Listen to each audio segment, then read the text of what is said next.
Hey everyone, welcome back to our ongoing review series of Sonic Superstars. We're going to be doing this for a few other games that just came out recently, so we hope you enjoy. So I gave my initial thoughts and impressions on what Sonic Superstars is in a previous video, but today I wanted to go into something a little bit more that I have a gripe with, and that is the music. So if you watched Binkster's video on our channel, you'll see that there's a music bug that affects the game, but that's not the only one, as there's ones for the super forms and in other situations that kind of don't really sound too good when they happen. I've had situations where the music overlaps, I've had situations where the music just doesn't play at all. Here's what I mean.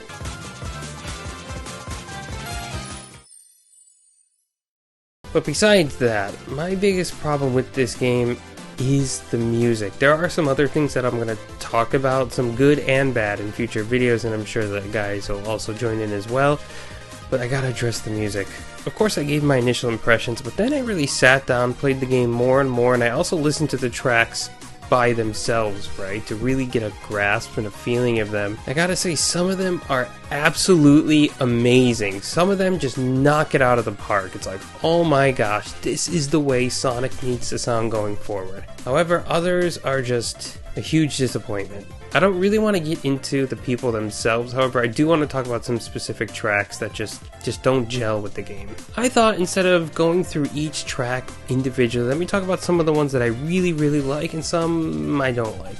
First, I gotta say I love Bridge Island. Both acts are done very well. They have that upbeat, fun sort of, they fit the mood very well. This is what I would expect from a Bridge Island, right? Sonic games have always traditionally a pretty strong first level, both level design and music, and this definitely lives up to that. I like Speed Jungle too, although this is kind of where my problems start coming in with the game, whereas Act 1 and Act 2, they're done by different people, so there's no connection between them, and I like that. I like that sort of melodic connection that Sonic games usually have between each act, right? It's supposed to show a sort of upturn or a downturn with the next level.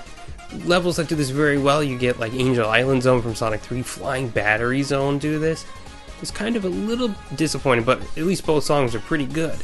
Then there's something like Lagoon City, which I absolutely love because it feels like a Sonic CD US soundtrack song mixed with Sonic 3D Blast Sega Saturn soundtrack.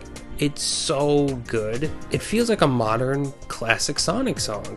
To be honest, when I first saw Pinball Carnival, I thought, oh my gosh, could they not be more Sonic if they tried? But it's such a good song. It's upbeat. It sounds like something you've heard before. It sounds kind of Mania-like, but I think it hits the right beats.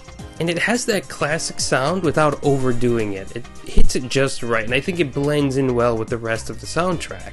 Sand Sanctuary is really good. It's got that funky sort of course, Egyptian vibe, as most sand levels seem to. A song like this, I really like the way it builds up and it progresses, and when it hits those big moments, that's what I look for in modern Sonic songs. This is a real good one. Frozen Bass is pretty cool. I really like the Tails version of that stage because it sounds like a legit Genesis song. It sounds like something you would have heard come out of the Genesis, probably like the Sonic 3 era. It's a Tails level, right? It's supposed to be a different level. So in that situation, I'm like, okay, I think this works. And it's cool to have that variety there. However, my biggest gripe, and I think a lot of people agree with me on this, is that a lot of the tracks use that Sonic 4 style instrumentation, and it just doesn't... It's not that it sounds terrible, but it just doesn't fit the game. We have to go back and look at something like Sonic Mania. That's where the bulk of the comparisons are going to be, right? Let's be honest, that soundtrack is phenomenal, and it feels like a step forward, a huge leap forward for the series. Not saying you can't have that Genesis style sound, but when it sounds just like Sonic 4, a game that a lot of people just don't like, and that you're trying to get away from, the last thing you want to do is try to make a game that sounds like Sonic 4. Like, these tracks sound like, a lot of the tracks I heard sound like they could have been in Sonic 4 Episode 3. It's that Sonic 1, like, snare drum, you know? It's like, okay, we get it, the snare drum's in there, it sounds like a classic Sonic song, okay. I just don't think it fits the aesthetic that they're going for with this game. You got these beautiful animations, these beautiful graphics. This song, it just... no matter what, it just channels that Sonic 4 feeling. Like the boss themes, for example, right? You have the mini-boss theme, which is, it's okay, again, reliance on that snare, which is a little bit too much. And then you get this.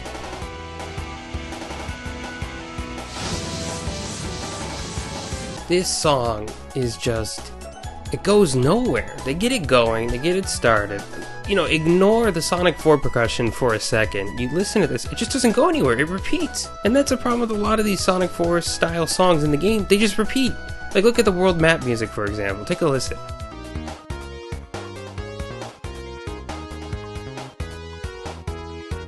It just keeps repeating and repeating just like this. There's only 2 times in video game history that music should repeat with a 3 or 4 second loop.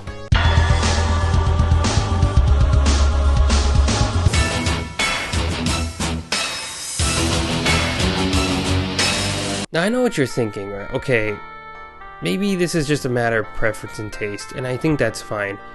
But you have this game, Sonic Superstars. It was supposed to be a jump forward. It was supposed to, you know, take what Mania did and jump forward, right? They wanted to make a game that would appeal to a lot of people, and again, keep that Sonic standard high.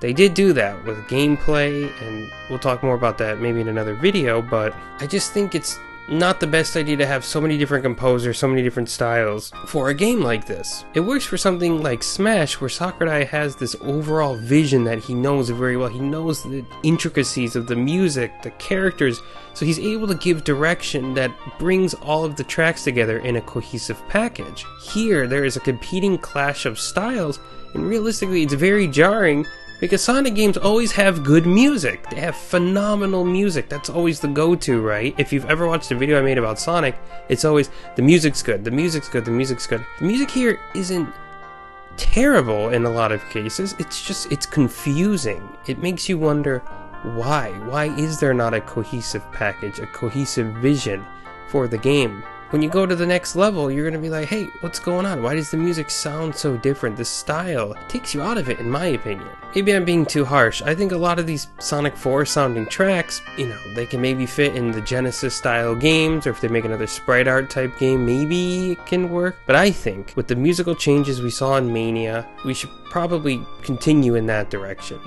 And to me, I have to say the most disappointing thing has to be the soundtrack, for me personally. I'm curious, what do you all think? I didn't want to nag too much on all the different tracks. I think the ones that people don't like and like, they're already out there, they're apparent, but I just wanted to give my thoughts on this. But we're very curious to hear what everybody thinks. Thanks again for watching another video on Power Star Japan, and we'll catch you in the next one. Take care.